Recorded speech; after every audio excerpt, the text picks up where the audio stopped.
రెండున్నర సంవత్సర కాలము స్వర్గీయ చమన్ సాబ్ గారు, 2.5 సంవత్సర కాలం పూల నాగరాజ్కి. మరి ఆ 2.5 సంవత్సర కాలం కరెక్ట్గా ఇచ్చారా మీకు? మళ్ళీ అక్కడ సమీకరణలు అక్కడ జరగాల్సిన పరిస్థితుల్లో ఉన్నప్పుడు నీకు ఒక 4 కోట్లు ఇస్తా నాగరాజ్ అన్న, ఈ కాలం నాకు వదిలే 5 ఏళ్ల పాటు నేనే ఉంటాను అన్నాడు. 4 కోట్లు తీసుకుని హ్యాపీగా ఉండొచ్చు కదా. ఒక్కరోజైనా నేను చైర్మన్గా కూర్చోనాలా. ఎక్కడి నుంచో వచ్చిన అంబికా లక్ష్మీనారాయణ ఇంటికి వచ్చే ఇంత ప్రేమ అభిమానం చూపిస్తున్నారు కదా, అదే అభిమానము అదే ప్రేమ కాలువ శ్రీనివాసుల మీద ఎందుకు లేదంటారు? అప్పుడు పరిస్థితులు ఎట్లా కనబడతావు అందరికీ అదే చూపుతో కనబడుతుంది. కాలువ శ్రీనివాసులు మీ నియోజకవర్గంలోకి వచ్చిన తర్వాత 2వసారి ఎమ్మెల్యేగా అభ్యర్థి చేస్తే ఆయన కాకుండా దీపక్ రెడ్డికి ఎందుకు మీరు తాళీ బజాయించారు చెప్పండి? దీపక్ రెడ్డి గతంలో ఇంతమందిని పక్కన పెట్టి వైకుంఠము జ్యోతిని ఎందుకు ప్రతిపాదించారు? ముందు నుంచి ఆ కుటుంబం తెలుగుదేశం. ఆర్టీసీ రీజనల్ చైర్మన్గా వచ్చారు. వచ్చి రాగానే శ్రీశక్తి పథకం కింద ఉచిత బస్సులు కూడా ఇచ్చారు. ఎలా ఉంది అసలు? కొన్ని స్కీములు కొన్ని వర్గాలకే పరిమితమవుతాయి. ఈ స్కీము పురుషుల మీద కూడా తిరబడి కొట్టే పరిస్థితి వచ్చింది. పురుషులు బస్సు ఎక్కాలంటే భయపడుతున్నారు అన్నమాట ఈ రోజుల్లో. మరి పురుషులకు అన్యాయం కాదంటారు. ఆక్యుపెన్సీ వచ్చి 54 నుంచి 60% ఉంది ఆడవాళ్ళది. చెయ్యెత్తిన చోట ఆర్టీసీ బస్సు ఆపుతారు అనేది ఒక నినాదం అయితే ఉంది. ఇప్పుడు ఉచితమే కదా, మహిళలు ఎక్కడైనా చెయ్యెత్తితే ఆగడం లేదట బస్సులో. ఎవరైనా మహిళలు కానీ జనరల్ పురుషులు కానీ చెయ్యంటే రాయదుర్గం అంటే అనంతపురం జిల్లా పార్లమెంటు పరిధిలో పూల నాగరాజు గారి యొక్క రాజకీయ భవిష్యత్తు. మైదాన ప్రాంతంలో ఉన్న వాల్మీకులు ఎస్టీ జాబితాలో చేర్చడానికి ఎందుకు మీనమేషాలు? వాల్మీకి జయంతిని ప్రభుత్వమే చేయాలనేది. అంటే గడ్డం సుబ్రహ్మణ్యంకు అధ్యక్ష పదవి ఇస్తానంటే పూల నాగరాజు గారు మద్దతుగా నిలబడతారు. అంటే మేము సుబ్రహ్మణ్యం గారు ఒక సమకాలికలు. Welcome to its UTV. నేను మీ నాగరాజ్ బైట్సెట్టిని. ఈరోజు మన అతిథి అనంతపురం జిల్లా పరిషత్ మాజీ చైర్మన్, ప్రస్తుత ఆర్టీసీ రీజనల్ చైర్మన్, కర్నూలు జిల్లా ఆలూరు నియోజకవర్గ టీడీపీ అబ్జర్వర్ అయిన పూల నాగరాజు గారు మనతో ఉన్నారు. నమస్తేనా? నమస్తే నాగరాజ్ అన్న. శోభన్ బాబుని కలర్ చూశాను, మళ్ళీ ఈరోజు మిమ్మల్ని చూస్తుంటే నాకు మళ్ళీ శోభన్ బాబు బతికొచ్చాడా అనిపిస్తుంది. అంటే కలర్ తక్కువ కానీ డిట్ అంటే శోభన్ బాబులా కూర్చొని ఉన్నట్టు ఆ హెయిర్ స్టైల్. మీ అభిమానం. శోభన్ బాబు అభిమానం మీరు ఏమన్నా? లేదు, బాగా అంటే కొంచెం సినిమాలు చూసేవాడిని శోభన్ బాబువి. మళ్ళీ ఎక్కువగా రామారావు గారి సినిమాలే చూసేవాడిని. Okay okay. అంటే రామారావు హెయిర్ స్టైల్ కదా, శోభన్ బాబు హెయిర్ స్టైల్ ఉంది మొత్తం కూడా. ఒకసారి ఒకటి వస్తూ ఉంటుంది. వంశపారంపర్యమా జుట్టు అంతా? మా నాయనది రింగుల జుట్టు. ఓకే. మాది ప్లెయిన్ జుట్టు. మా అన్నకు వచ్చింది మళ్ళీ రింగుల జుట్టు. ఓకే, మీ ప్లెయిన్ వచ్చిన జుట్టు అయితే బాగుంది. 6 వయసు దాటినా కూడా ఇప్పటికీ జుట్టు నిగినిగిలాడుతుందన్న. ఏ నా కారణం? సంతోషం ఎక్కువైందా? అట్లేం లేదు, మామూలు హ్యాపీగా ఉంటాను, ఎక్కువ ఇష్టపడతాను దాన్ని. జీవితంలో ఎన్ని నష్టాలు జరిగినా కూడా ఆ సంతోషము అనేది, ఆ నవ్వు అనేది ఆ మోములో మాయం కాదన్న. ఎట్లా అది సాధ్యమవుతుంది? నాకు కూడా మాట చెప్పది. అంటే మనిషి అనేవాడు ఎట్లా రిసీవ్ చేసుకుంటే మైండ్ అట్లా ఉంటుంది. చదివే రోజులకి ఇప్పటికీ చాలా దేవుడు అనుకూలమైన వాతావరణం ఇచ్చినాడు కనుక ఇప్పుడు కూడా మనం సంతోషం లేకుంటే ఎవరికి ఏమి ఇస్తే దేవుడు సంతోషం ఉంటారో అర్థం కాదు. ముఖ్యంగా రాజకీయ నాయకులు చిన్నపాటి విషయాలకి అసలుకి కాల్త చెందుతుంటారు, ఏదో పోగొట్టుకున్నట్లు అయిపోతుంటారు, పార్టీలు ఫిరాయిస్తుంటారు, నాయకులను నిందిస్తుంటారు, కార్యాలయాన్ని తగలబెడుతుంటారు, ఇన్ని జరుగుతుంటాయి కదా. కానీ పూల నాగరాజానికి ప్రతిసారి ఏదో ఒక తరహాలో నష్టం జరుగుతున్నా, అన్యాయం జరుగుతున్నా కానీ ఆ సంతోషం అట్లే ఉంది. పార్టీని వీడరు, జెండా వీడరు, అదే జెండా అదే పార్టీ. అట్లా ఇక నష్టం అనే ఎందుకు అనుకుంటాం? కాదంట, అన్ని అవకాశాలు ఇస్తూనే ఉన్నారు. పార్టీ పదవులు ఇచ్చారు, జెడ్పీటీసీగా ఇచ్చారు, జిల్లా పరిషత్ చైర్మన్గా ఇచ్చారు. ఇప్పుడు తెచ్చుకున్నారా? ఇచ్చారు, వాళ్ళే వచ్చారు. మనస్ఫూర్తిగా మాట్లాడాలన్నారు. నేను ఓపెన్ గా చెప్తున్నాను, నా ప్రతిపాదన జిల్లా పరిషత్ చైర్మన్ గా నాకు లేదు. ఉల్కుంటప్పు ఉన్నప్పుడు జెడ్పీటీసీగా నిలబడమని ఆయన ఫోర్స్ చేశాడు, అప్పుడు గెలిపించుకున్నాను. ఆయన మళ్ళా జెడ్పీ చైర్మన్ మాత్రం గౌరవ ముఖ్యమంత్రి గారే ప్రతిపాదించారు కదా. ప్రతిపాదించారు. 2.5 సంవత్సర కాలము స్వర్గీయ చమన్ సాబ్ గారికి, అప్పుడు 2.5 సంవత్సర కాలం పూల నాగరాజ్కి. మరి ఆ 2.5 సంవత్సర కాలం కరెక్ట్గా ఇచ్చారా మీకు? కొంత జాప్యం జరిగింది. నిజమే. ఎందుకు జాప్యం జరిగింది? ఎవరు జాప్యం చేశారు? అంటే రాజకీయాల్లో ఎట్లా ఉంటూ ఉంటుంటే కొన్ని ఒడంబడికలు జరిగేటప్పుడు కొంత ఆలోచన చేస్తాము, తర్వాత ఏమవుతుందంటే అక్కడ బై ఎలక్షన్ రావడం నంద్యాల, మళ్ళీ అక్కడ సమీకరణలు అక్కడ జరగాల్సిన పరిస్థితిలో ఉన్నప్పుడు ఎలక్షన్ ముందర కొన్ని జరిగితే రాంగ్ సిగ్నల్ పోతుంది, అధికారంలో లేము అంటే ఆ అధికారంలో ఉన్నాం కనుక అప్పుడు మనము జాగ్రత్తగా పోవాలని గౌరవ ముఖ్యమంత్రి గారు తర్వాత పిలిచి ఇద్దరిని నువ్వు చేయాలమ్మా అని చెప్పినాడు. ఆయన కూడా చేసినాడు కూడా. ఒక 4-5 నెలలు డిఫరెంట్ వచ్చింది అంతా. జెడ్పీ చైర్మన్ విషయంలో ఉన్న పీఠముడిని విప్పదీయడానికి చాలా కష్టపడ్డారు. 2 వర్గాల ఎగిరిపోయారు జిల్లా నాయకులు. కొంతమంది పూల నాగరాజు జెడ్పీ చైర్మన్ చేయాలని, కాదు చమన్ సాబ్నే కంటిన్యూ చేయాలని ఒక వర్గము. అందులో జరిగింది కదా, ఇది రాంగ్. అందరూ కలిసి సహకరించారు, అందరూ కలిసి అందరూ ఏకాభిప్రాయంతోనే మాట ఇచ్చినాం. మరి 6 నెలల జాప్యం ఎందుకు జరిగిందంటారు? అదే నేను చెప్తే కదా, నంద్యాల బై ఎలక్షన్ రావడము కొన్ని ఏదైనా ఇంకా చర్చలు జరిగితే అనుకూలిస్తారేమో అని చమనన్న గారు ప్రయత్నం చేయడంలో తప్పులేదు. ఆయన ఆశ ఆయనకుంటుంది. నాతో కూడా మాట్లాడాడు, అన్నయ్య అన్న నాకు ఒక్కరోజైనా ఈ పదవి కావాలా, నా కులానికి కానీ నా కుటుంబానికి కానీ సమాజానికి నేను ఆన్సర్ చేయాలని చెప్పి రిక్వెస్ట్ చేస్తే సరే అని ఆయన కూడా ఒక పెద్ద మనసుతో రాజీనామా చేసినాడు. అంతేనా? చేయించారా? చేసినాడు. మీతో మాట్లాడారు కదా, నీకు ఒక 4 కోట్లు ఇస్తాను నాగరాజన్న, ఈ కాలం నాకు వదిలే 5 ఏళ్ల పాటు నేనే ఉంటాను అన్నాడు. 4 కోట్లు తీసుకుని హ్యాపీగా ఉండొచ్చు కదా. కాదు, నేను ఇక్కడ చెప్తాను. నేను 2 విషయాలు. ఆయన ఆ మాట నాకు ప్రతిపాదించలేదు. కాకపోతే కొంత జరిగిండేది ఏమి చర్చ అంతా బయట జరిగింది. ఏమని? ఇట్లా డబ్బులు ఇస్తారంట, ఆయనకు పదవి ఇయ్యరంట అని. దీనికి నేను ఒకటే చెప్పినాను, ఒక్కరోజైనా నేను చైర్మన్గా కూర్చోనాలా, నా సమాజానికి కానీ నా కులానికి కానీ నా కుటుంబానికి కానీ నేను ఆన్సర్ చేయకూడదు. నా తదనంతరం నా కుటుంబం గురించి బజార్లో చీప్ గురించి మాట్లాడకూడదు అనే ఉద్దేశంతోనే నేను గట్టిగా అదే కావాలని చెప్పాను. డబ్బు ఉంటే మర్యాద అదే పరిగెత్తి వస్తుందన్న. ఇప్పుడు రాజకీయం కూడా మన ఇంటికి రావాలంటే మనతో డబ్బు ఉండాలా. అది డబ్బు లేకపోతే ఏది వేస్ట్. అంటే ఇప్పుడు నేను ధనం మూలం ఇదం జగత్ కదా. అట్లా కాదు, నేను ఒకటే, నాకు ఆలోచన రాదు, అవసరమూ రాదు. 18 నెలల కాలంలో ఉన్న కాడికి బాగానే చేశారన్న, కానీ మీరు కన్న కళలన్నీ నెరవేరలేదు కదా. రోజు అంటే అది మల్టీప్లెక్స్ ఒకటి కట్టాలని చూశారు, పెద్ద దాంట్లో కాంప్లెక్స్ ఒకటి, షాపింగ్ కాంప్లెక్స్ ఒకటి, అది కూడా పూర్తిసారి ఓపెన్ కాలేదు. అంటే ఇక్కడ 2 షాపింగ్ కాంప్లెక్స్ ఫస్ట్ చెప్తాను. షాపింగ్ కాంప్లెక్స్ వచ్చేటప్పుడు టెక్నికల్గా అప్పుడు ఎలక్షన్ ఓపెన్ అయ్యి ఫినిషింగ్ అయ్యే లోపల ఎలక్షన్ కోడ్ వచ్చింది, దాన్ని టెండర్ వేద్దామనే లోపల కొంత జాప్యం జరిగింది, వాస్తవం. మల్టీప్లెక్స్ అనేది 1 ఎకరా అప్పుడు ఇప్పుడు ఉన్న గౌరవ ముఖ్యమంత్రి గారు, విద్యాశాఖ మంత్రి గారు అప్పుడు పిఆర్ మినిస్టర్గా ఉన్నప్పుడు అలాకేషన్ చేసిన 1 ఎకరా 2 సెంట్ల భూమి మల్టీ కాంప్లెక్షన్ పర్మిషన్ ఇచ్చినారు. దానికి ఫండ్స్ ఎట్లా అంటే మన వీరపాండ్యన్ గారు కూడా 2 కోట్ల రూపాయలు డబ్బు ఇచ్చారు. అందులో అప్పుడు కలెక్టర్ అంతట్లోపలే ఎలక్షన్ కోడ్ రావడంతో అది జాప్యం జరిగింది. నేను ఈ విషయంలో చాలామంది చెప్పాను, అది అవకాశం ఉంది, చేసుకుంటే బాగుంటుంది. నేను బ్యాంక్ వాళ్ళు కూడా పిలిపించి మాట్లాడాను. అది బాగుండేది, మంచి ప్లేస్, సెంటర్ ప్లేస్ చేస్తే బాగుంటుందని నా ఆలోచన. బట్ కొన్ని జరగాలి, రాజకీయాల్లోకి వచ్చినప్పుడు కొన్ని జరుగు.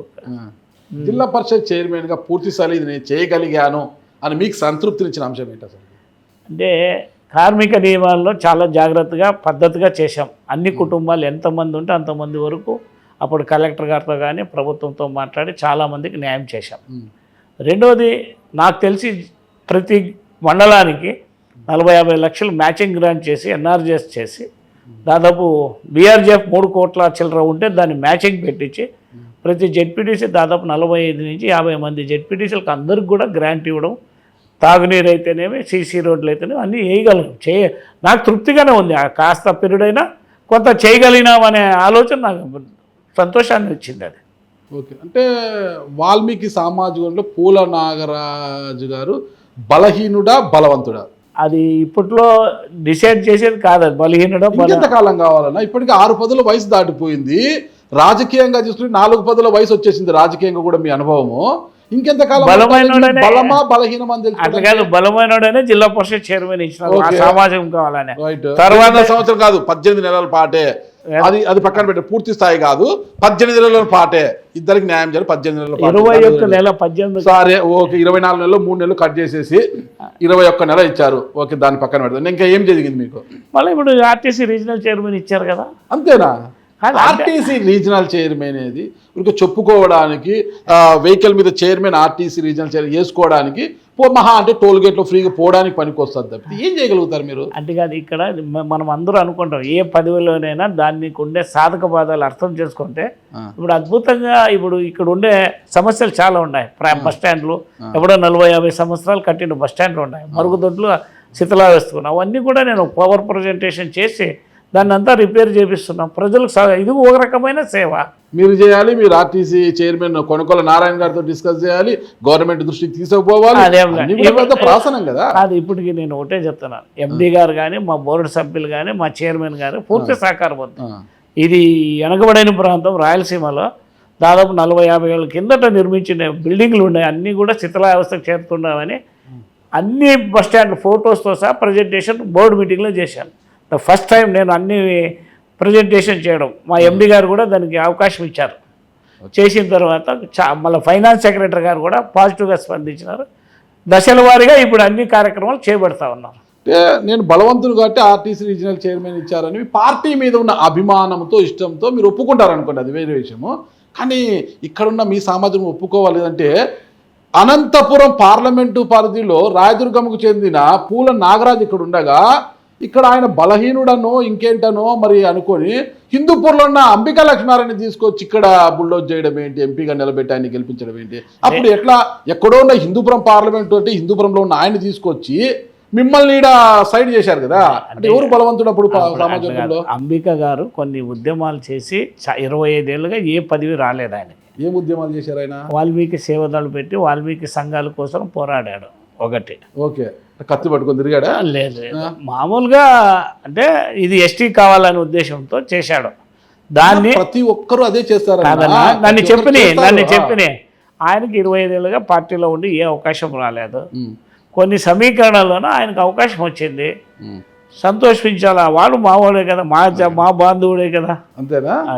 ఆయనకు కూడా గతంలో టీడీపీ అధికారంలో ఉన్నప్పుడు చివరి నిమిషంలో ఆవిడ చైర్మన్ ఇచ్చారు కదా, అంటే లాస్ట్ మంత్ ఇచ్చారు. అంటే పదవి ఇచ్చారు కదా. కాదన్నా, పాపము ఎలక్షన్కి 2 నెలల ముందు ఇచ్చారు. అది అసలు ఇబ్బందికరమైన వాతావరణంలో పాపం లాస్ట్లో ఇచ్చారు కనుక. అంబికా బంధువా అంబికా లక్ష్మీనారాయణ? లేదు, మా ఊర్లో చదువుకున్నాడు, మా జూనియర్ అతను.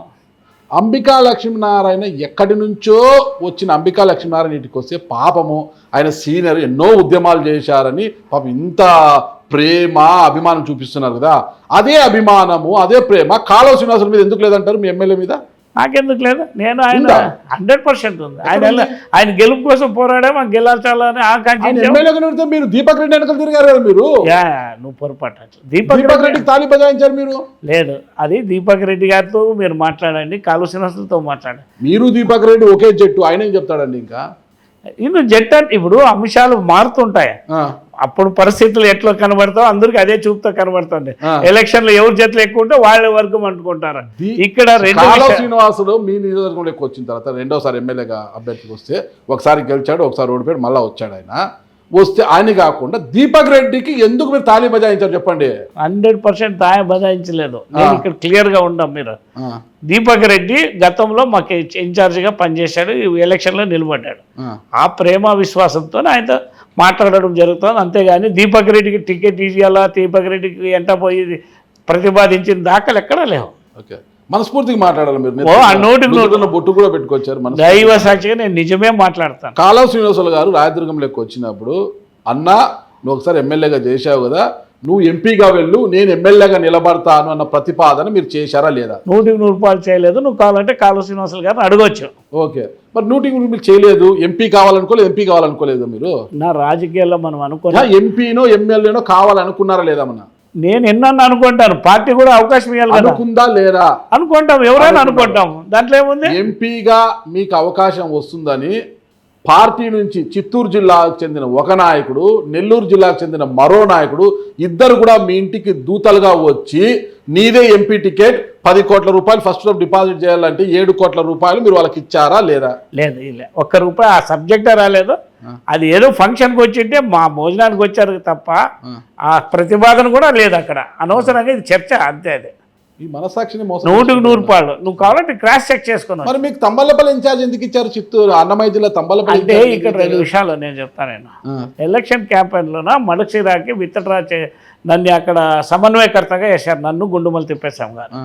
ఆ విషయంలోన మరి ఈరన్న గారు ఎక్స్ఎమ్మెల్యే గారు ఈరన్న నా కొడుకు అనిల్ గారికి విత్డ్రా విషయంలో కొంచెం ఆడ అడ్జస్ట్ చేసి మాట్లాడాల్సి వచ్చింది.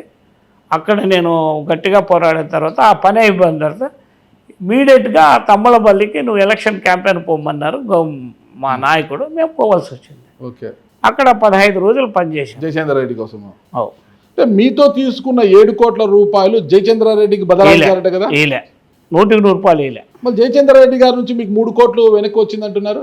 ఆ సందర్భం లేదు, అసందర్భంగా మాట్లాడుతున్నారు అందరు దీన్ని. ఓకే, ఆ సందర్భం రాలే, జయచంద్ర రెడ్డికి డబ్బులు ఇచ్చే అవసరము రాలే, అవకాశము రాలే. మీ మనసాక్షి మీరు మోసం 100కి 100 రూపాయలు అంటే మళ్ళీ నువ్వు ఎక్కడ క్రాస్ చెక్ చేయి. ఇప్పుడు నా అకౌంట్లో ఎక్కడి నుంచి పోయిందో తెలుస్తుంది, ఆ అకౌంట్ క్రాస్ చేసినా తెలుస్తుంది. అంతా వైటేనా మీరు, బ్లాక్ లేదా? నాకు వచ్చేది పెట్రోల్ బంకు, వ్యవసాయము, అంతే, ఇంకేముంటుంది. ఏమైనా వస్తే సోలార్. కేవలం పెట్రోల్ బంకు వ్యవసాయంతోనే పూర్ణాగరాజుని ఇన్నేళ్ళుగా రాజకీయం చేస్తున్నారా? అది రియల్ ఎస్టేట్ రాజకీయం చేస్తున్నారు, రియల్ ఎస్టేట్ కూడా చేస్తున్నాను బెంగళూరులో. మరి మళ్ళీ ఇది ఒకటి వచ్చింది, మళ్ళీ ఇది పెట్రోల్ బంకు వ్యవసాయం అంటే మళ్ళీ రియల్ ఎస్టేట్ అంటావు. ఇంకా ఏమేం చేస్తున్నావు? నేను మా సోలార్ ప్లాంట్ ఉంది, మళ్ళీ రియల్ ఎస్టేట్ చేస్తాను బెంగళూరులో. ఓకే, మళ్ళీ పెట్రోల్ బంక్ ఉంది, భూములు ఉన్నాయి. ఇవే 4 క్లియర్. అంటే మీరు కాలువ శ్రీనివాసులు గారికి ఎలక్షన్ మూమెంట్లో చాలా వ్యతిరేకంగా చేశారు, దీపక్ రెడ్డి వైపే నిలబడ్డారు అని ఈరోజు కాలువ శ్రీనివాసులకు మీకు మధ్య గ్యాప్ ఏర్పడింది. నీకు చెప్పిందన్న, కృష్ణార్జున్కి గ్యాప్ ఏర్పడుతుంది సందర్భం. బాగుంది. రాముడు ఆయన ఇప్పుడు వరుసకు బావ అవుతాడులే. ఇప్పుడు ఎట్లంటే మా గోత్రం అమ్మాయిని చేసుకున్నాడు, అన్న కూతురునే చేసుకున్నాడు కనుక వరుసకు బావ అవుతాడు. రెండవది శ్రీరాముడు ఆంజనేయులు తప్పదా, సిస్టంలో ఒక అంశం వచ్చినప్పుడు భేదాభిప్రాయాలు వస్తూ ఉంటాయి, మళ్ళీ సరిపోతాయి. సరిపోయిందా? మళ్ళీ సరిపోతాయి. ఇప్పుడు కాకుండా ముందు భవిష్యత్తులో సరిపోతాయి.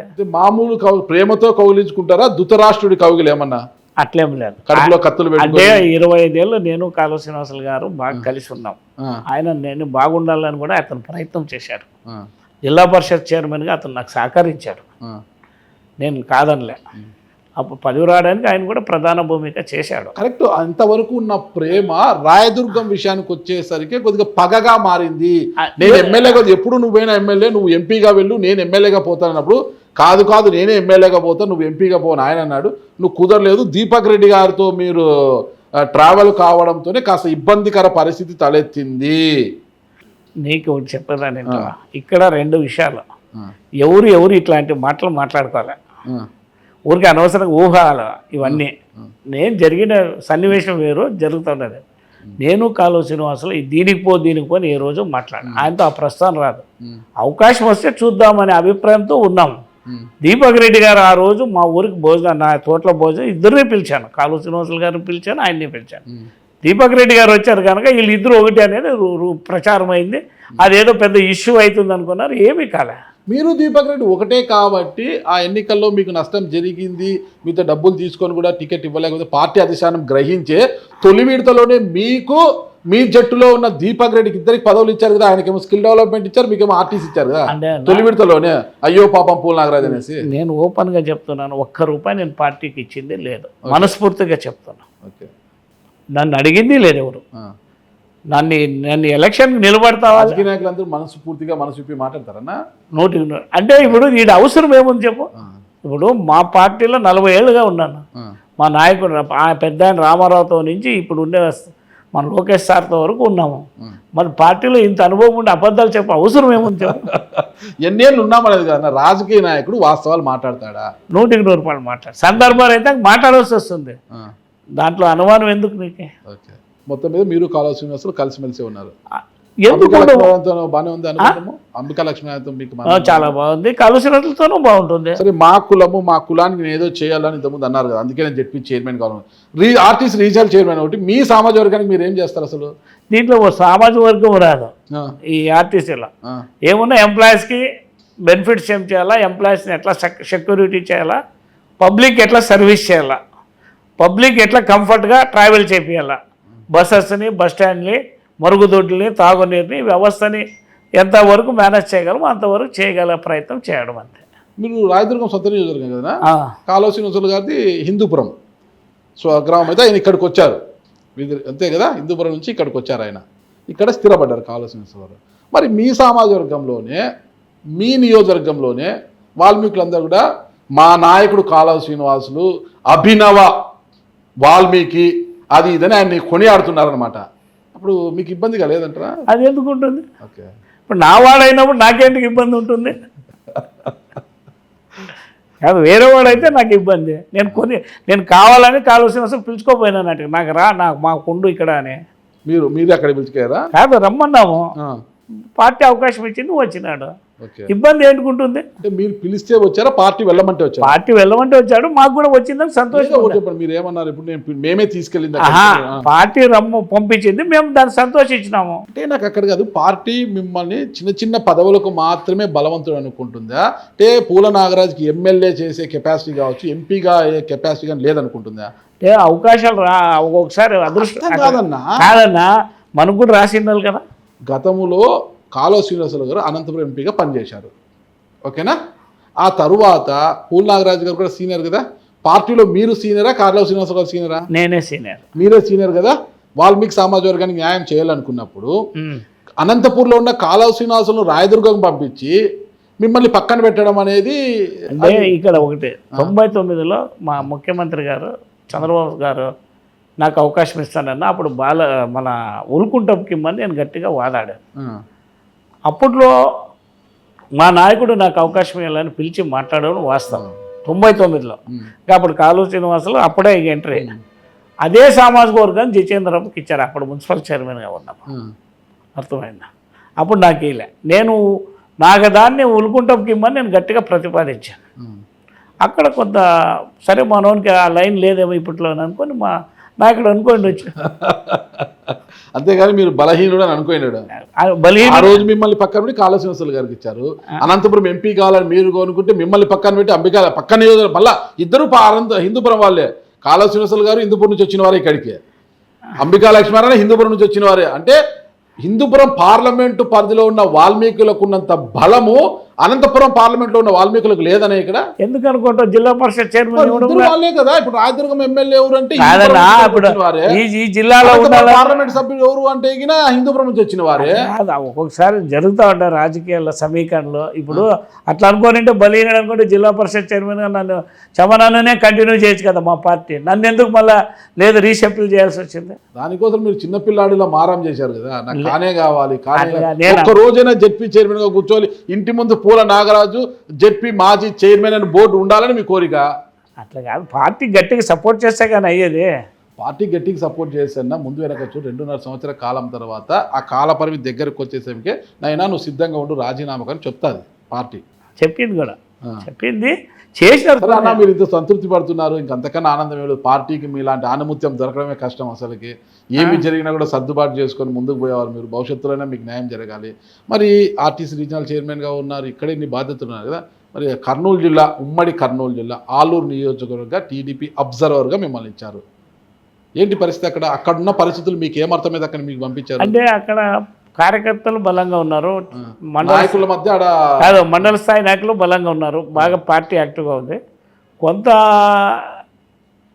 నాయకత్వం కొంత 2-3లో కొంత ఇబ్బందికరమైన వాతావరణం ఉంది. అయినా ఇప్పుడు మరి వైకుంఠం జ్యోతక్క గారికి ఇన్ఛార్జ్ ఇచ్చారు రీసెంట్గా 3-4 డేస్ బ్యాక్. చూడాలి ఇప్పుడు 6 నెలలు పోతే కానీ వాళ్ళ పని మెరుగు ఎట్లుంటుందో ఏమో. వాళ్ళందరూ కలుపుకోపోవాలనే కాన్సెప్ట్లో ఉన్నారు. పార్టీ అవకాశం ఇచ్చింది, అరుదైన అవకాశం వచ్చింది వాళ్ళకు కూడా. గతంలో ఆ కుటుంబానికి అవకాశం ఇచ్చిండ్రి, మళ్ళీ ఇప్పుడు రీబ్యాక్ చేసినారు. ఆమె కూడా సౌమ్యరాలు, అందరితో పోవాలనే కాన్సెప్ట్ ఉండే మంచి మనిషి. భవిష్యత్తులో బాగా జరుగుతుందని పాజిటివ్గా ఆలోచన చేద్దాం. ఓకే. ఆలూరులో వీరభద్రగౌడ్ గారు పోటీ చేసి రెడ్డిలో ఓడిపోయారు, స్వల్ప తేడాతో ఓడిపోయారు. ఆయనే నియోజకవర్గ ఇన్ఛార్జిగా ఉండే. ఆయన తప్పించి అంటే అక్కడ ఉన్న పరిస్థితులకు 3 మెన్ కమిటీని ఏర్పాటు చేశారు ఆలూరుకి. మిమ్మల్ని, ఎంపీ నాగరాజు గారిని, మంత్రి గారిని ముగ్గురిని ఏర్పాటు చేశారు. కానీ మీరు వైకుంఠం జ్యోతి వైపే మీరు ఎందుకు మొగ్గు చూపారంటే ఏమంటారు? నేను మొగ్గు చూపలే, పార్టీ పరిస్థితులు. ఇప్పుడు వాళ్ళు పార్టీ లైన్లో ఉన్నారు. ఇప్పుడు గౌరు కూడా పార్టీని దాటలే. కాకపోతే ఆయన బిహేవియరో లేదా వ్యక్తిగత కారణాల వల్ల కొంత క్యాడర్లో డిస్టర్బెన్స్ వచ్చింది. పార్టీ 3 మెన్ కమిటీ వేయడంలో ఆ ఇద్దరిని సమన్వయం చేసుకుంటూ పోయినాం. ప్రోగ్రామ్స్ అన్నీ చేసినాం, చాలా ప్రోగ్రామ్స్, 4-5 ప్రోగ్రాంలు చేసినాం. మరి ఇప్పుడు స్థానిక ఎన్నికలు వస్తున్నాయి. మరి ఎవరికి నాయకత్వం ఇస్తుందని మరి నాయకుడు నిర్ణయిస్తే అదే కరెక్ట్. అంటే బీసీ సామాజిక వర్గం అంటే వాల్మీకి సామాజిక వర్గం అత్యధికంగా ఉన్న ఆ నియోజకవర్గంలో ఒక కమ్మ సామాజిక వర్గానికి చెందిన వైకుంఠము జ్యోతికి ఏ ఈక్వేషన్లో అక్కడ ఇన్ఛార్జ్ ఇప్పించారు మీరు అంటే? నేను ఒకటి చెప్తాను. మంత్రాలయం వాల్మీకి ఉన్నారు, ఆదోని వాల్మీకి ఉన్నారు, ఇక్కడ వాల్మీకి అయితే ఇంకా 3 సీట్లు వాల్మీకులకి ఎట్లా వస్తా సాధ్యం?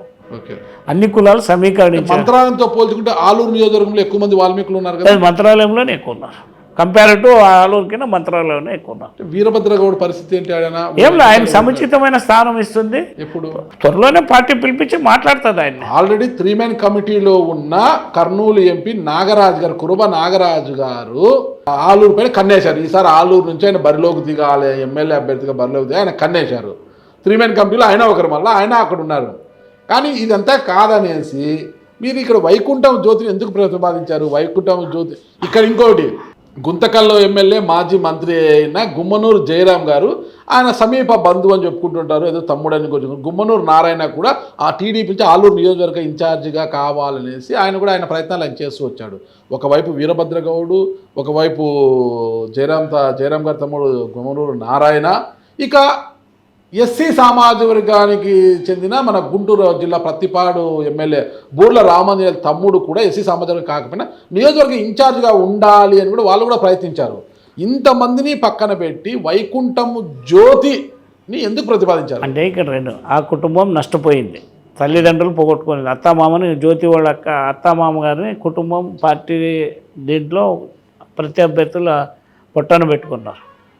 ముందు నుంచి ఆ కుటుంబం తెలుగుదేశం బలంగా నిలబడినది, కష్టకాలంలో కానీ మంచి చెడ్లో కానీ నిలబడిన కుటుంబం. గుమ్మనూరు నారాయణ వీరభద్రగౌడ్ నిలబడలేదంటారా?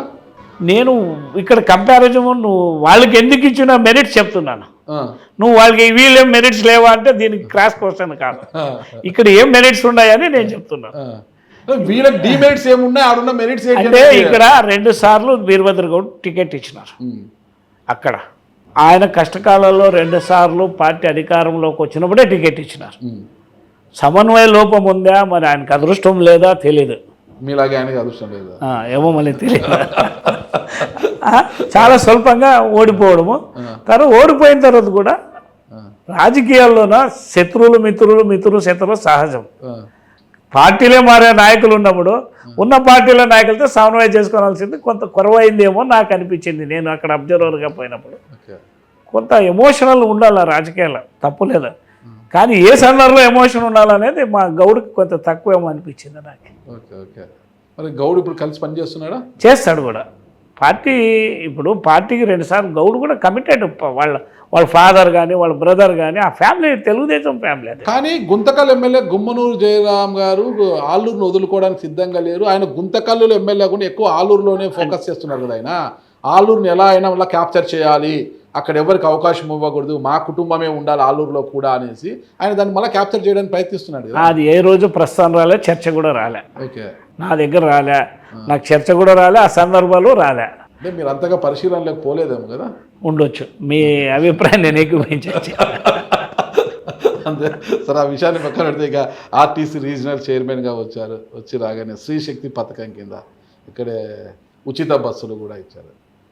ఎలా ఉంది అసలు? అద్భుతం, ఇది ఒక పెద్ద మార్పు మహిళా లోకానికి.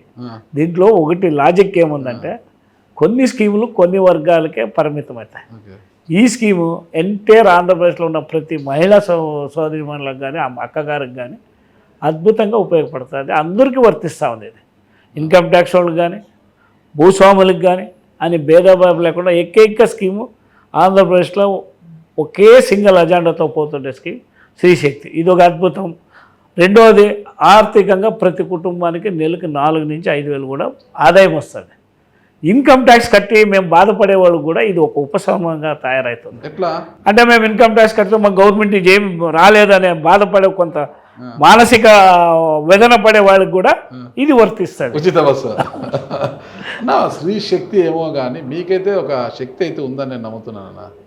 అంటే ఆర్టీసీ రీజనల్ చైర్మన్ అనేది పెద్ద పదవిగా ఎవరు చూడరు. అది ఏదో ఒక అలంకారం, అది అలంకారప్రాయం అంటారు, ఒక అలంకారం లాంటిది. అది ఒక చిన్న పదవి అనుకుంటారు. కానీ ఇక్కడ స్త్రీశక్తి పదవి కింద స్టార్ట్ చేసే ముందు ఇక్కడ ఒక పెద్ద ఎత్తున కార్యక్రమం నిర్వహించి మీరు జిల్లా అధికారులను మంత్రులను అందరిని పిలిచి అట్టహాసంగా ఇక్కడ ప్రారంభించారు కదా.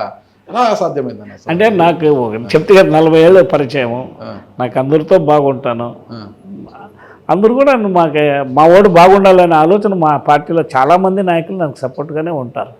స్త్రీశక్తి పథకం కింద స్త్రీలకు మంచి చేశారు, బాగానేది పాపం. ఎవరైనా ఈరోజు ఉచితంగా బస్సులో ప్రయాణం, కానీ ఈ మాటన పురుషులకు అన్యాయం జరిగిపోతుందంట. అది చాలా మంది అనుకుంటున్నారు. పురుషులు ఎంత సంతోషపడుతున్నారు. ఇంట్లో ఒకరికైనా మా ఇంట్లో ఫ్రీ వస్తూ ఉంది.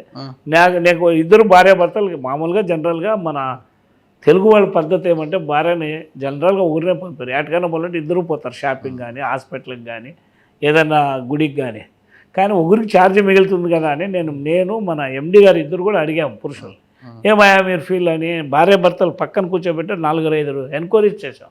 సార్ మాకు కాకుండా మా వాళ్ళకి వస్తే మాకు వచ్చినట్లు కదా సార్, వాళ్ళలో సగం మేము కదా సార్, మాకు సగం వచ్చినట్లే సార్ అని పాజిటివ్గా చెప్తున్నారు. కానీ ప్రొద్దున్నే ఉద్యోగాలకు వెళ్ళే పురుషులు చాలామంది ఉంటారు. ఉపాధ్యాయులు కావచ్చు, రెవెన్యూ సిబ్బంది కావచ్చు, మండల పరిషత్లో ప్రతి ఉద్యోగస్తుడు పోవాలి. ప్రొద్దున పోయి ఏ బస్ స్టాప్ లేకపోయినా మహిళలతో కిక్కిరిసిపోతుంది. పురుషులు ఎక్కలేకపోతున్నారు. ఎక్కినా కూడా మహిళలతో వాదించడం ఎలా అయిపోయిందంటే బస్సులో జుట్లు పట్టుకొని కొట్టుకుంటున్నారు. పురుషులు బస్సు ఎక్కే ఉన్న సీట్ కోసం మాట్లాడకుండా పురుషుల మీద కూడా తిరబడి కొట్టే పరిస్థితి వచ్చింది. పురుషులు బస్సు ఎక్కాలంటే భయపడుతున్నారు అన్నమాట ఈ రోజుల్లో. మరి పురుషులకు అన్యాయం కాదంటారా ఇది? అంటే నేను ఒకటి చెప్తానంటావా, మంది తెలుగు రాష్ట్రం, స్త్రీలు గౌరవించే సంస్కృతి అన్ని రాష్ట్రాలకైనా మన రాష్ట్రం ఎక్కువ. ఏ పురుషుడు మహిళను అసభ్యంగా చూడాలా, గౌరవించకూడదనే ఆలోచన ఎవరికి రాదు. రావడం కాదు, ఎవరైనా బస్సు ఎక్కిన తర్వాత కూర్చోవాలి కాదు, అది రాదు. అలాంటి మా వాళ్ళు కూర్చొని మేము నిలబడదామనే మనసు. ఎక్కడానికి చోటు ఉండడం లేదన్నా, పురుషులు ఎక్కడానికి చోటు ఉండడం. ఇప్పుడు నువ్వు స్టాటిస్టిక్స్ చూడడం లేదు, నువ్వు ఊహించుకుంటున్నావు. ఆక్యుపెన్సీ వచ్చి 54 నుంచి 60% ఉంది ఆడవాళ్ళది, లేడీస్ది. మగవాళ్ళు 45 నుంచి 46 వరకు ఉంది. మా స్టాటిస్టిక్స్ వస్తాం కదా, మంత్లీ డైలీ తెప్పించుకుంటాం. ఈరోజు ఎంతమంది ఏ బస్సు ఏ బస్ స్టాండ్లో ఎంత ఆక్యుపేషన్ పెరిగింది, మహిళలది 0 టికెట్స్ ఎంత వచ్చింది, ఇవన్నీ అడుగుతూ ఉంటాం కదా.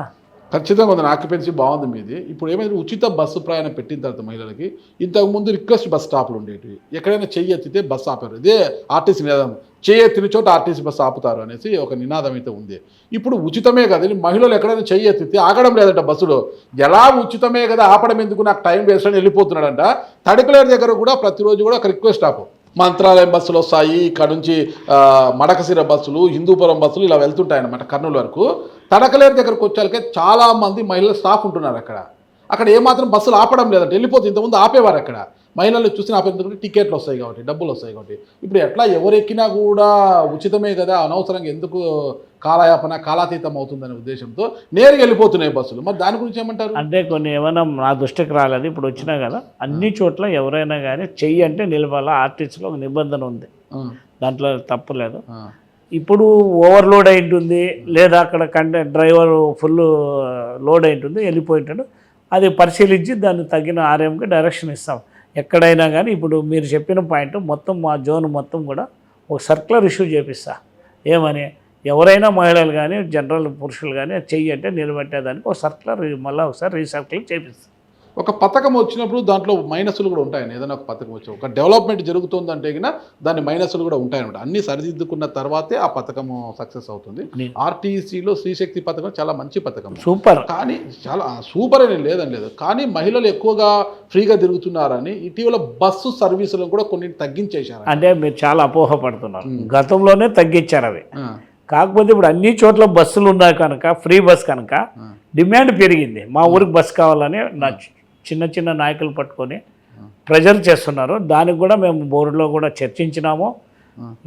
ఏ బస్సులు దాదాపు ఇప్పుడు ఏమవుతుందంటే 15 సంవత్సరాలు పైబడిన బస్సులన్నీ డ్రాప్ అవుతుంటాయి. దాంట్లో కొన్ని మెయిన్ రూట్స్కి, కొన్ని పల్లెలకి ఎక్స్టెన్షన్ రూట్స్ ఉండేవన్నీ డ్రాప్ అవుతుంటాయి. సో మొత్తం మీద స్టేట్ మొత్తం మీద 200 నుంచి 300 బస్సులు ప్రతి సంవత్సరం డౌన్ అవుతాయి. 5 ఏళ్ళుగా బస్సులు కొనలే వైసీపీ ప్రభుత్వంలో. 5 ఏళ్ళుగా ఆర్టీసీని నిర్వీర్యం చేసిపోయినారు ఆ ప్రభుత్వంలో. ఈ ప్రభుత్వం వచ్చేంత ఈ సంవత్సరంలో దాదాపు 1500 బస్సులు కొన్నాం. కొనిన తర్వాత మా జోన్కి 750 బస్సులు 60 బస్సులు వచ్చినాయి. 1500 బస్సుల్లో 750 నుంచి 60 బస్సులు వచ్చినాయి మాకు. మీ జోన్కి, రాయలసీమ జోన్కి హయ్యర్ బస్సెస్, మా ఆర్టీసీ బస్సెస్ ఈ మొత్తం జోన్కి 480 బస్సులు వచ్చి, ఆర్టీసీ 360 బస్సులు వచ్చి హయ్యర్ బస్సెస్ రెండూ కలిసి మేము 780 బస్సులు ఈ జోన్కి తీసుకున్నాం. ఇప్పుడు మళ్ళా మేమందరూ కలిసి బోర్డు సభ్యులు మేము మళ్ళీ గౌరవ ప్రభుత్వానికి కూడా మాకు ఒక 1500 బస్సులు ప్రతిపాదించినాం. గౌరవ ముఖ్యమంత్రి గారు కూడా తిరుపతికి 300 బస్సులు ఇచ్చి 1050 బస్సులు 1200 వరకు కొత్త బస్సెస్ ఎలక్ట్రికల్ బస్సెస్ వస్తాయి. ఇప్పుడు ఏప్రిల్ మార్చ్ లోపల వస్తాయి. మహిళలు అయితే హ్యాపీగా బస్సులు ఎక్కిపోతున్నారు.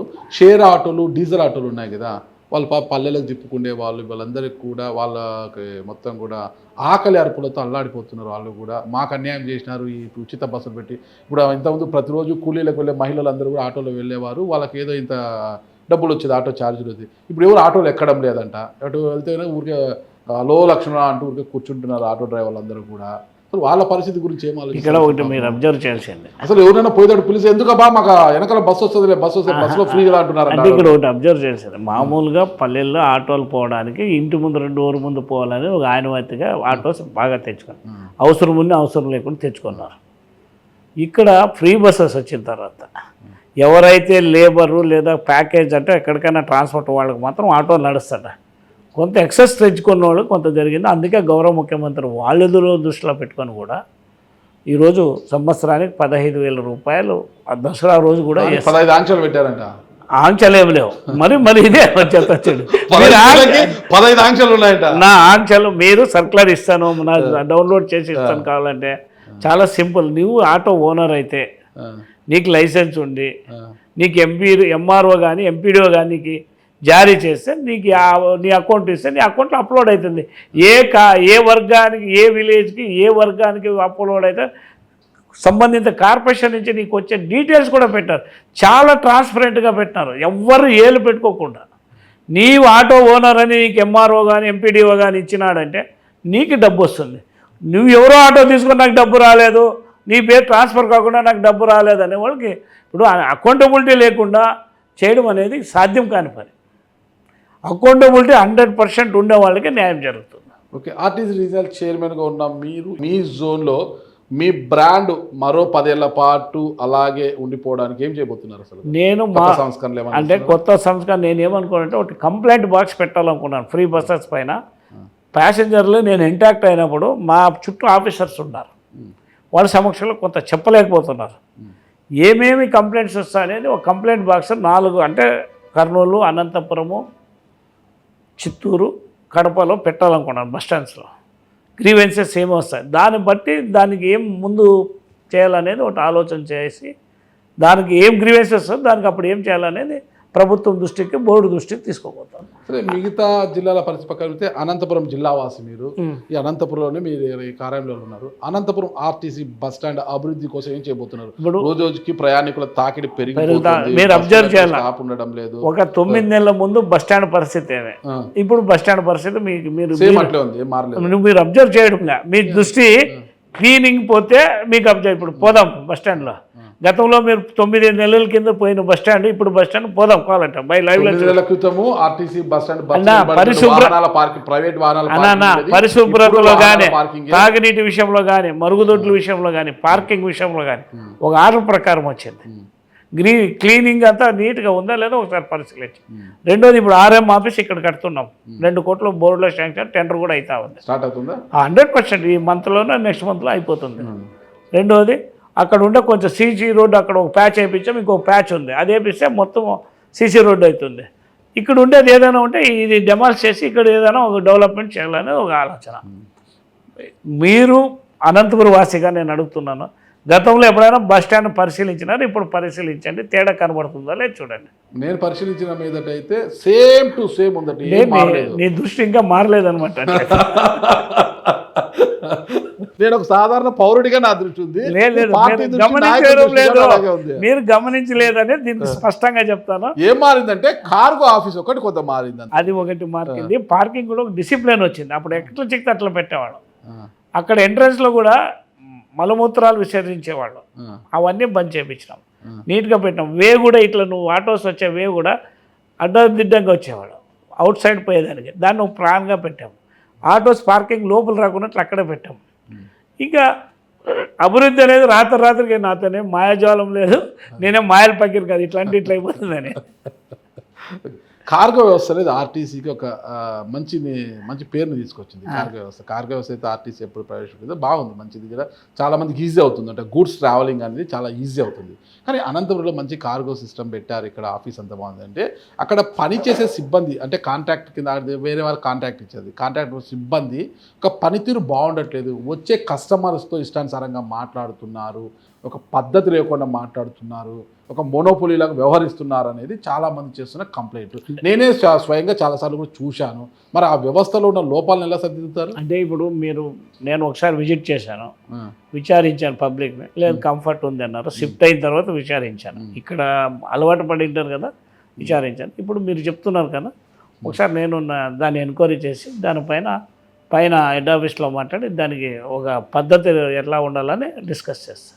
రాయదుర్గం అంటే అనంతపురం జిల్లా పార్లమెంటు పరిధిలో పూల నాగరాజు గారి యొక్క రాజకీయ భవిష్యత్తు ఏంటి? పార్టీ నిర్ణయిస్తుంది. పార్టీ నిర్ణయిస్తుంది, మీదేం లేదు, పార్టీ ఏం నిర్ణయం తీసుకున్నాయి అంతే. 2029లో మళ్ళీ అనంతపురం ఎంపీ అభ్యర్థిగా అంబికా లక్ష్మీనారాయణ కంటిన్యూ అవుతారు, లేదా కాలువ శ్రీనివాసులు లేదా ఆయన కొడుకుని తీసుకొస్తారనుకోండి, అప్పటికీ కూడా మీరు ఇదే చిరునవ్వుతో పార్టీ కోసం పాటుపడుతూ జెండా భుజాన మోస్తూనే ఉంటారా?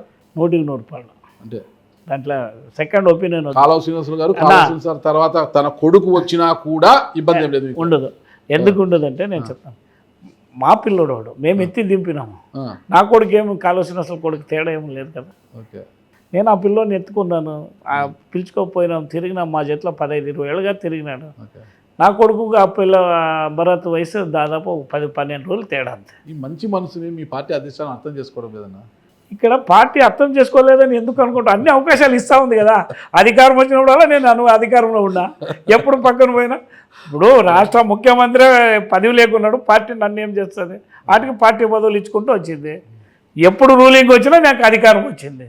రాజకీయంగా అయితే మీకు ఏదో పార్టీ అంటే చాలు తప్పితే ఏ ప్రయోజనం అవసరం లేదు, ఏ పదవులు అవసరం లేదు, పార్టీ ఇచ్చిన పదవులు చాలు అంతే. కాదన్నా, నేను ఒక సామాన్య కుటుంబం. ఈరోజు పూలనాగరాజు అనే తెలుగుదేశం పెట్టిన భిక్ష అది, లేకుంటే ఎవరు పూలనాగరాజు? 100,000 డబ్బులు ఉండేవాళ్ళు జిల్లా పరిషత్ చైర్మన్ అయినారు. నేను ఒక సామాన్య జిల్లా పరిషత్ చైర్మన్ కూర్చోబెట్టిందంటే పార్టీ ఇచ్చింది. అది గత ప్రభుత్వం కూడా బోయ గిరిజమ్మ, సామాన్య కుటుంబం నుంచి వచ్చిన బోయ గిరిజమ్మను కూడా వాళ్ళు కూడా నేను 5 సంవత్సరాలు కూర్చోబెట్టారు. అట్లా కాదు, నీకు ఒకటి చెప్తా, ఇక్కడ ఇదే మీరు ఒకటి, నేను నా గురించి చెప్పినాను, ఆ పార్టీ గురించి ఈ పార్టీ. 120 రూపాయలు ఎన్టీ రామారావు గారే వాల్మీకిలకి న్యాయం చేసేది, తెలుగుదేశమే న్యాయం చేసేది. ఈరోజు 3 ఎమ్మెల్యేలు 4 ఎమ్మెల్యేలకి ఇచ్చింది, ఒక ఎంపీకి ఇచ్చింది, ఒక ఆర్టీసీ చైర్మన్కి ఇచ్చింది, ఒక ఎమ్మెల్సీ ఇచ్చింది, ఇంకా భవిష్యత్తులో పదవులు ఇస్తుంది. వాల్మీకిలకి ఎక్కువ గుర్తించిన పార్టీ ఆనాటి నుంచి ఫస్ట్ లింగరాజు నుంచి తీసుకో నేటి వరకు నాగరాజు వరకు కానీ తెలుగుదేశమే గుర్తించింది. మరి ఇదే తెలుగుదేశం పార్టీ వాల్మీకులు మైదాన ప్రాంతంలో ఉన్న వాల్మీకులు ఎస్టీ జాబితాలో చేర్చడానికి ఎందుకు మీనమేషాలు లెక్కించింది? నీకు 2 విషయాలు దీంట్లో. మహానుభావుడు ఎన్టీ రామారావు గారు ఫస్ట్ దీన్ని చేర్చాలని ప్రతిపాదించారు. ఇప్పుడున్న ముఖ్యమంత్రి గారు చంద్రబాబు నాయుడు గారు 2017లోనే ఇది న్యాయమైన కోరికని అసెంబ్లీలో తీర్మానం చేశారు, క్యాబినెట్లో తీర్మానం చేసి కేంద్రానికి పంపించారు. మొట్టమొదటిసారిగా 60 సంవత్సరాల్లో 2017లో వాల్మీకి జయంతిని ప్రభుత్వమే చేయాలనే సర్కులర్ ఇచ్చింది. ప్రభుత్వం ఏదంటే తెలుగుదేశం ప్రభుత్వం. వాల్మీకిలు ద్రోహం చేసింది జగన్మోహన్ రెడ్డి, ఏకసభ్య కమిషన్ వేసి వాల్మీకిలకి జయంతికి ఫండ్స్ ఇంకోకుండా ఈరోజు దాన్ని నిర్వీర్యం చేసింది జగన్మోహన్ రెడ్డి. ఈ రోజుకి కూడా కేంద్రంతో మాట్లాడతాడు మా నాయకుడు, వాల్మీకిల్ని ఎస్టీలో చేర్చే మా పార్టీ ఎప్పుడు సిద్ధంగా ఉంటుంది. జగన్మోహన్ రెడ్డి గారు వాల్మీకులకు అన్యాయం చేశారు కాబట్టే కళ్యాణ్ దుర్గంలో తలారి రంగయ్యను, హిందూపురంలో శాంతమ్మను ఓడించి ఇంటికి పంపించారు. ఆయనకు పనిష్మెంట్ 2 అంటే 11 సీట్లు మాత్రం ఆయనకు పరిమితం చేశారు. మీరు మేం చేయండి, జగన్మోహన్ రెడ్డి చేయలేంది. డబుల్ ఇంజన్ సర్కార్ ఉంది కదా ఇప్పుడు, ఇప్పుడు నేను డబుల్ ఇంజన్ సర్కార్ చేయండి. నీకు ఒకటి, సాక్షాత్ ముఖ్యమంత్రి గారు అంశాల వారిగా ఎస్సీ ఎస్టీ అంటే మాలామాదిగా అంశముని ఎన్నో సంవత్సరాలుగా లాస్ట్ మొన్న అయిందా, ఇది కూడా కొన్ని సమస్యలు ఉంటాయి, కేంద్రంతో ఒప్పించాలా, సందర్భరహితంగా ఆయన దీన్ని ఎలా చేయాలో చేస్తాడు. మాకు మందకృష్ణ మాదేవ్ గారి గొప్పతనం, మందకృష్ణ మాదిగ గారు తెలంగాణ ఎన్నికల సమయంలో నరేంద్ర మోడీ గారు హైదరాబాద్కు వచ్చినప్పుడు ఆయన నేరుగా కలిసి ఎస్సీల వర్గీకరణ అంశం ఆయనతో మాట్లాడడము, మోడీ గారు హామీ ఇవ్వడము, ఆ తర్వాత కోర్టుకు వెళ్ళడం, కోర్టు రాష్ట్రాల పరిధిలో మీరే చేసుకోండి, ఇది కోర్టు అంశం కాదు, రాష్ట్రాల ప్రజలు మీరే డిసైడ్ చేసుకోండి అన్నప్పుడు మాత్రమే చంద్రబాబు నాయుడు గారు ఒక అడుగు ముందుకేశారు. ఇది హర్షించదగ్గ విషయమే కాదని లేదు. అదే ఇది కూడా అట్లయితుంది. నరేంద్ర మోడీ గారు కర్నూలు బహిరంగ సభలో వాల్మీకి ఎస్టీ చేస్తానని ఆయన చెప్పిపోయాడు. ఒక్క అడుగు కూడా ముందుకు పడలేదు. అంటే నీకు సరైన సమయంలో సరైన నిర్ణయం తీసుకుంటారు. ఎందుకు దానికి ఇప్పుడు 60 ఏళ్ళు పోరాడుతున్నాము, ఎస్టీలు చేర్చాలి, ఇది రాష్ట్రాన్ని దాటించినాము, కమిషన్ వేయించినాం, సైంటిఫిక్గా చేయించినాము. ఇవి ఇన్ని కొన్ని సైంటిఫిక్, దీంట్లో సైంటిఫిక్ ఏముంది అంటే నీకు ఎస్టీ కమిషన్ వేసినాం, మళ్ళీ ఆంథ్రోపాలజీ వాళ్ళ ద్వారా ఒక కమిటీ వేయించి ప్రభుత్వం దీన్ని హిస్టరీ ఏమనేది తీసుకొని వాళ్ళ ద్వారా నివేదిక ఇప్పించినాం.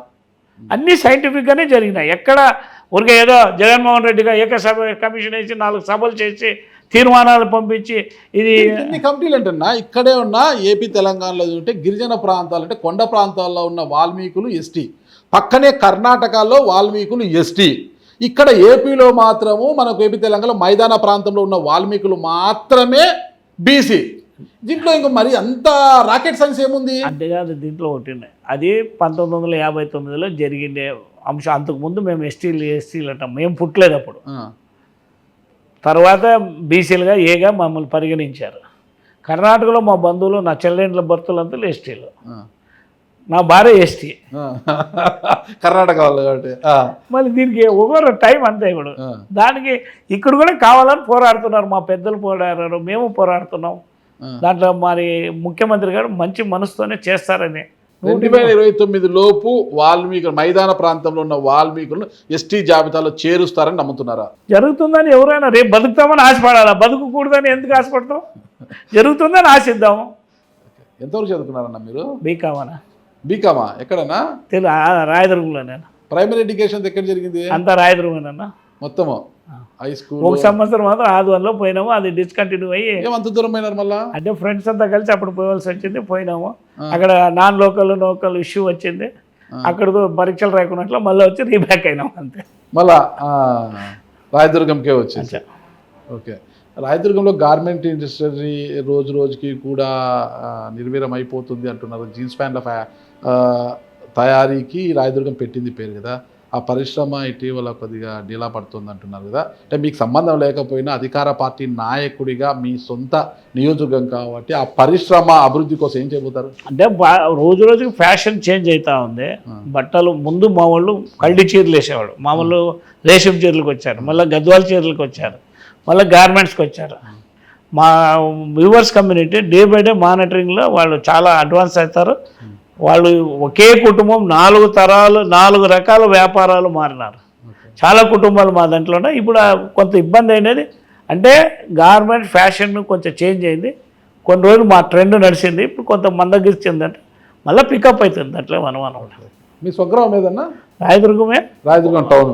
అంటే మా అమ్మ మా నాన్నది వచ్చి గుమ్మగట్ట మండలము. నేను రంగచేడులోనే చిన్నప్పటి నుంచి అక్కడే అటాచ్మెంట్. నా ఊరు రంగచేడు అనే. నాన్నగారి పేరున? లింగప్ప, పూల్ లింగప్ప. ఓకే. అమ్మ? తిప్పమ్మ. ఇద్దరు అదే స్వగ్రామం.